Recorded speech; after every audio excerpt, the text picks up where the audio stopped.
Afternoon, quick little video today because I've got some more stuff coming out on the Jaguar Inchcape dealership fire. Also, I've left my phone mount in the Mercedes-Benz CLS, so we're balancing the phone in the BMW. I want to talk about roadworks in Byfleet in Surrey because I've had this message. Geoff, it's all kicking off in Byfleet, Surrey, which has been roadwork central for weeks on end. Over the last few days of last week, after it seemed roadworks were being cleared, a new set appears on the only link road between Byfleet and Brooklands and West Byfleet, three-way lights as per the other message last week. The local councillor got involved and was promised they would be cleared as soon as possible because the travel time across those areas for school runs is 1 to 2 hours. Now, the schools are noticing a downturn in pupils because parents won't drive them in and can't for time reasons. So the traffic and roadworks are so bad, the parents can't even be asked to take the kids to school. And I have to admit, when the main road to our kids' school was closed the other week and there was a massive detour in place, I had the exact same thought. I thought, forget it. I'll just keep them off school today and we'll have a nice, fun family day because I can't be bothered to go and sit in that traffic to take them there twice a day. Now, the schools are noticing a downturn in pupils because the parents won't drive them, and the ones that do arrive late are being punished. Signs say that the repairs are complete, but a contractor needs to order materials to reinstate the road, which could take another week. This added to nearly every other link road around us either being closed or having temporary traffic lights. The local press asked about it last week, but have been silent ever since. It seems nobody cares, least of all the older generation, who just said we all need to walk. So, Byfleet in Surrey, do you live there? Are you having these problems?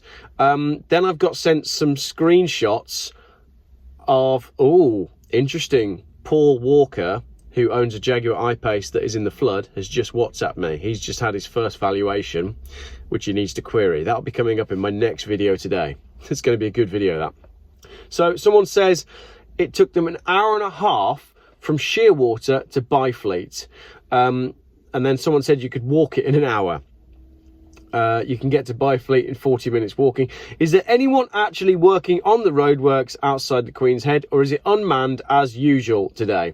I've got to get from Byfleet to Woking Leisure Centre later, and I'm hoping it won't take all evening. Kathy says, I didn't get that far at 8:45 this morning. Traffic backed right up to both roundabouts. Chocker. The traffic, this is Hugo, says, has brought my son's attendance down at school because he gets the bus. The school are aware of this, yet it's gone against him. This is absolutely ludicrous.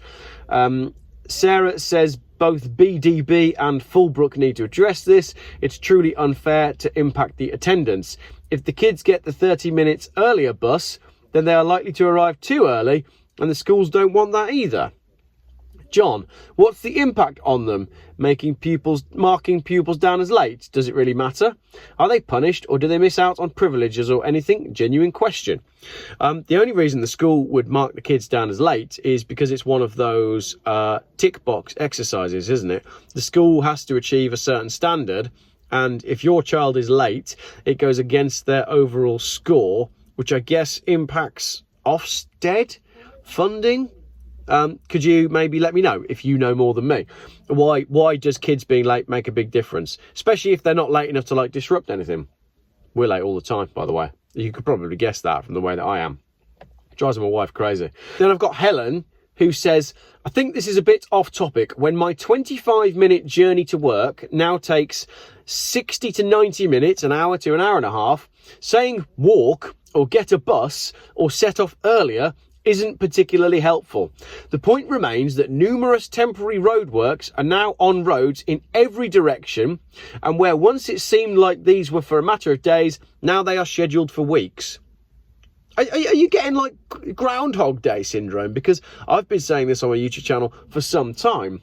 And then Nick says maybe it's preparing everyone for 15-minute cities. So they clearly have some major problems with roadworks in Surrey and Byfleet. I don't really know where any of these places are because it's not a part of the country that I go to. But let me know in the comments, is there anything that schools can do to be on our side in this situation, or are the schools just quite simply going to say, if you're late, then you're late?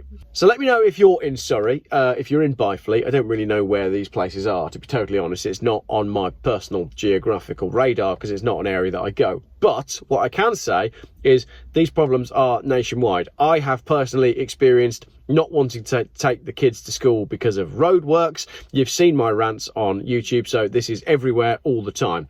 Let me know what's happening near you, and what can we do about it? What can we do about the constant roadworks that seem to be everywhere? I don't know. But if you're in Surrey, let me know in the comments.